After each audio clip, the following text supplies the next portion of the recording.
got this little shelf that's going to go out today. The way that mounts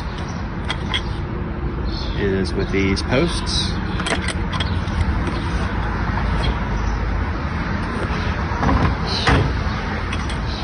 They will get screwed to the wall, and then the post slides into the pre-drilled holes.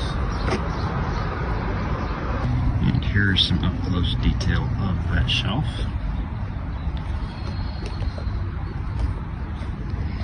There's the end caps. Let's see if we can walk this around the back side of it.